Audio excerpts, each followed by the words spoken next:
Hi guys! Unahin na natin yung room tour for our pool suite dito sa Watermark Hotel, Jimbaran. So, ito yung door, guys. And then on the left, makikita nyo yung mga do not disturb, makeup room, tsaka please wait. So, I guess pinipindot na lang siya. Ayan o, kapag naka-on. Tapos ito, dito mo ilalagay yung for power as usual, the switch. And then dito, ayan, meron kaming parang maliit na kitchen area. So, may sink dito. And then, sa ilalim, meron kaming microwave. So, dahil mahilig kami mag-order, sobrang helpful niyan. And then, ito sa ilalim is yung ref nila. Then, dito naman, may coffee maker. Tapos, may heater. And then, ito, yung mga pinoprovide nila typically. So, ano ba to? Meron silang body soap, may shampoo, at saka may conditioner. Tapos yan, yung mga usual na cotton buds, ano to, sanitary bag, yan, mga typical. Tapos ito, meron silang mga coffee din na provided. Tea, sugar, tsaka brown sugar. Guys, ito, first time lang din namin maka-experience. Yun nga, may coffee maker sa loob ng room. So, meron silang Nescafe Dolce Gusto na machine. Tapos yan, ito, merong complimentary na 2 capsules or yung packs per day. So, ito, meron kaming flat white na flavor, tsaka Grande Intenso. Grande na, intense pa. And then, dito sa side na to is yung TV. So, may mga international channels naman siya. Tapos, ito yung sa restaurant nila na pwedeng umorder.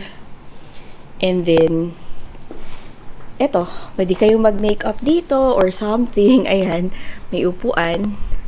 And then, aircon. Katapat nitong kitchen area is itong mga pa-mirror na yan. Pero ang totoo ay cabinet yan. So, ayan, may lamang bathrobe. Meron kaming mga tsinelas. Ano to? Baka meron. Uy, ano to? Ano to? Di ko alam. Balabal. Di ko alam kung ano yan. Basta may something. Tapos, ayan, may safe pa rin, as always. And, hindi yan, mic flashlight yan. Tapos, meron kaming hanger, dalawa lang. Pwede na. Hello. And then, flashlight. May sarili din kaming water dispenser dito sa room. Ganito yung itsura ng saksakan nila dito sa Bali. So, kailangan nyo ng adapter na bilog para magkasya siya dito or yung parang padiretso. Ayan. Pero, meron din kaming saksakan dito sa may malapit sa bed namin na nilagyan na nila ng adapter. So, nakasunod na kaparehas nung sa atin. May diffuser din sila dito. So, ang amoy niya, sampagita. Ang bango naman. Then, sa kaharap naman nun is, ayan, si Jewart. Masarap na ang pagkakaupo. So, ito yung pinakasala area namin. Ayan, may sofa. Tapos may patungan ng paa. Tuwa siya, masarap daw dito.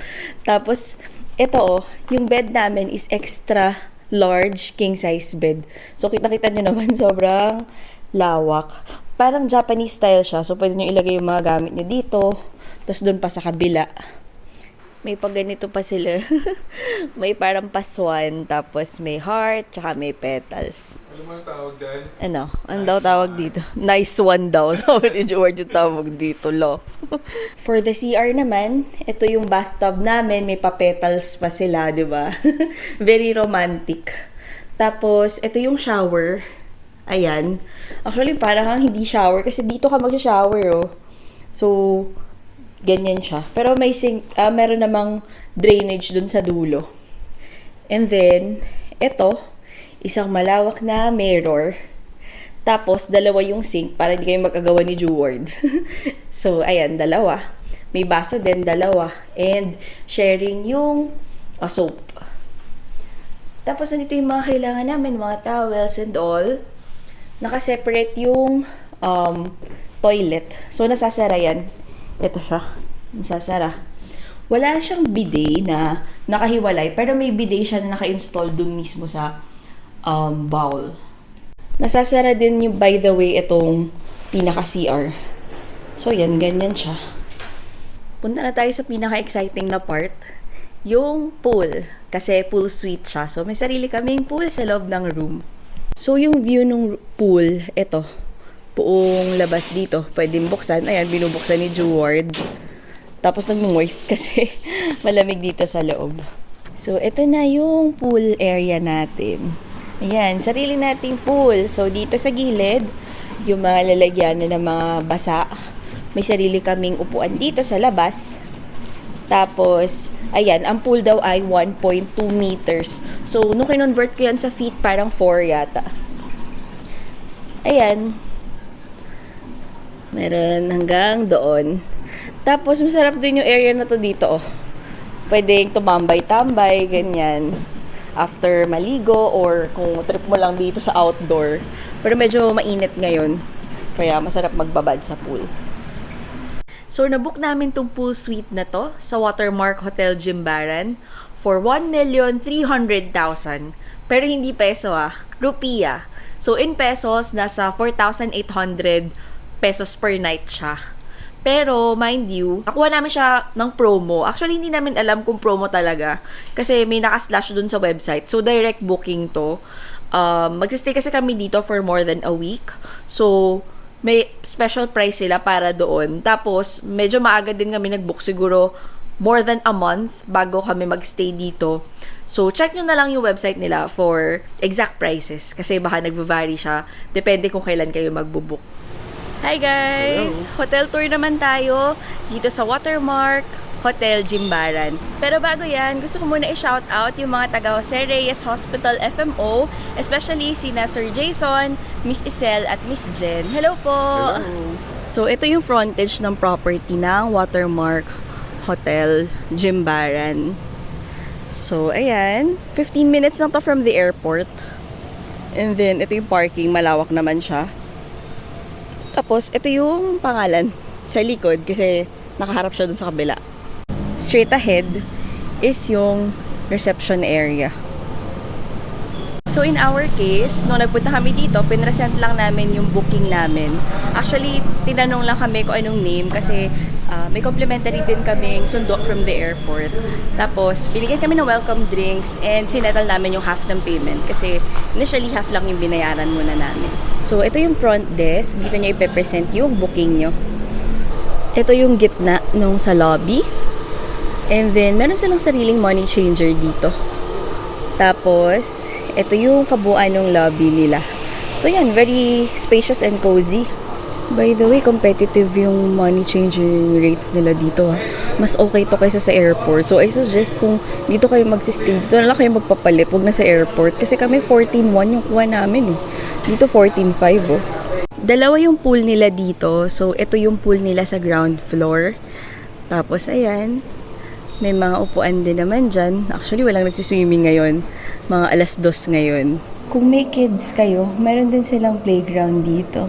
So, yan. Natutuwa yung mga kids. May mga balls, tapos slide, and other toys pa sa dulo. Sarado lang kaya di tayo makapasok. Ito yung tinatawag nilang departure lounge. So, kung naghihintay pa lang kayo ng flight nyo, or mauna yung check-out nyo, pwede kayong tumambay dito. Very cozy, tapos walang tao, malamig. Then, kadugtong ng departure lounge is itong pinaka-shop nila. So, yan. Sobrang dami yung pagpipilian. May damit, katulad nito. Tapos, ito. Mga pouches. Ayan, pang calendar.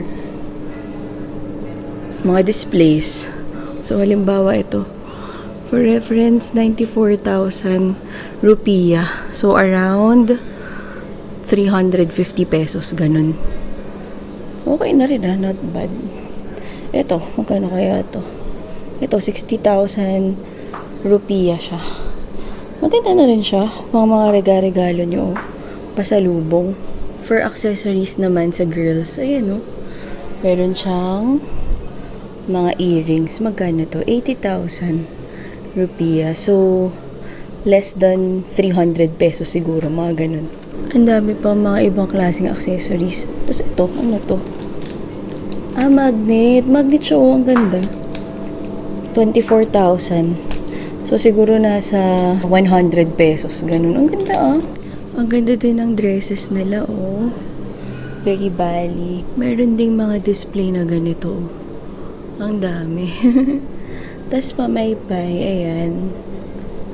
And, ito mukhang bookmark. 45,000. Matigas na klase ng bookmark yata to. Kasi yan, mga snacks. Kung magutom sa room, pwedeng umorder dito. And may mga drinks din sila. Generally, guys, masasabi ko na reasonably priced na yung mga souvenirs na tinitinda nila dito. Considering hotel pa tong kung nasan kami ngayon, 'di ba? Pero syempre hindi muna tayo bibili kasi kakarating lang natin, so maigi na mag-canvas tayo. Pupunta tayo ng Seminyak, ng Kuta, and iba pa mga places na pwede natin puntahan. Tapos mag-compare tayo ng prices para rin masabi namin sa inyo kung saan kayo best bumili ng mga souvenirs. Ito yung isa nilang restaurant, Senses. So dito, meron ditong breakfast. Not sure if meron silang lunch kasi parang sarado yung itsura. And then, ito naman yung second restaurant / cafe. So, Angelique Cafe. Ayan, pwede tayo mag-try sa susunod dyan ng mga drinks. Dito sa gilid, meron ding spa. So, pakita ko lang sa inyo kung anong itsura niya. So, ganyan siya. Ang lawak ng pinaka-lobby ng spa. Hindi tayo magpapaspa, kaya hindi na tayo papasok. Guys, merong lugar dito na di namin pupuntahan. Sa third floor to, may fitness center. And wala naman tao ngayon. So, pwede namin kayong itour.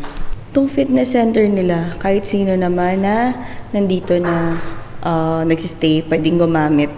So, ito, may mga treadmill, tapos overlooking pa doon sa may pool area. So, yan, nakakaganang mag-treadmill. And then, ito pa yung ibang equipment nila. So, yan, maliit lang naman. And then, meron din sila dito, mga weights. Dito sa roof deck nila, may isa pa silang pool area. So, pakita namin sa inyo. Nandito na kami sa 4th floor. Actually, 5th floor. 5th floor pala. Ito yung pinakataas na floor nila. Ito na yung rooftop na pool area nila. So, yan, ang ganda. Overlooking, oh. Mala Infinity Pool. Dati, open daw tong rooftop bar na to. Pero siguro dahil pandemic, hindi siya open ngayon. Or hindi pa sila nakaka-recover from pandemic. So, ito yung view nung roof deck pool. Ayan, wala nag-swimming.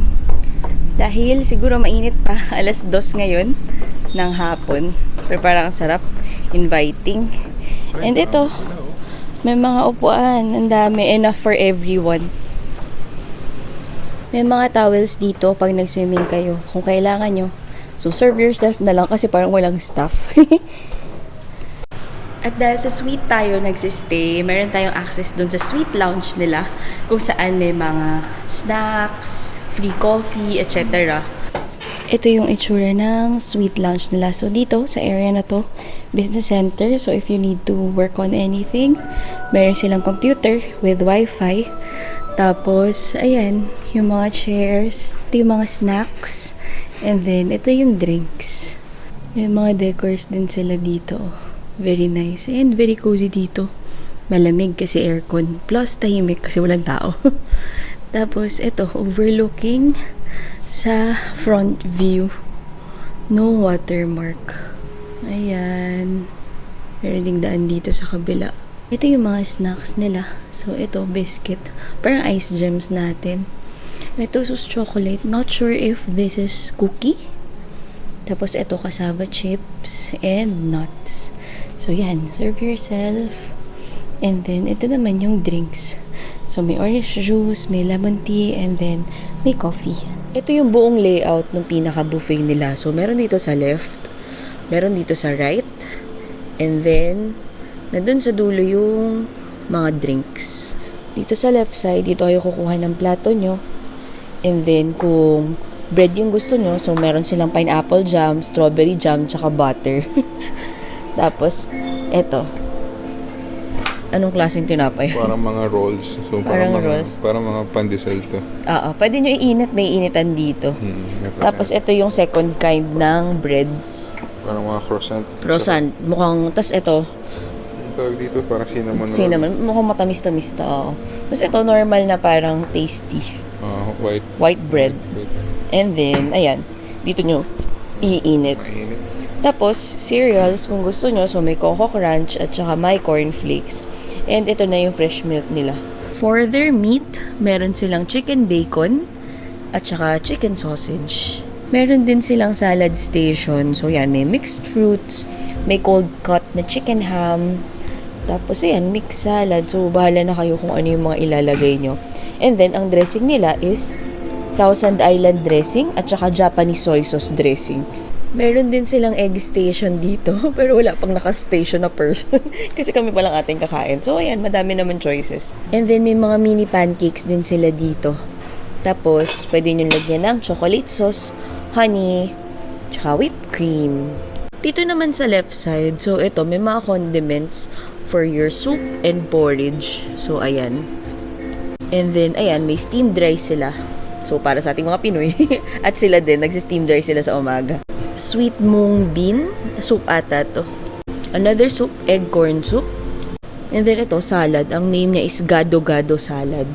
Tapos may peanut sauce siya. Then ito naman, garlic fried rice nila. Mukhang masarap. Then meron ding spaghetti amatriciana. Ito, braised chicken. Mukha siyang afritada, guys.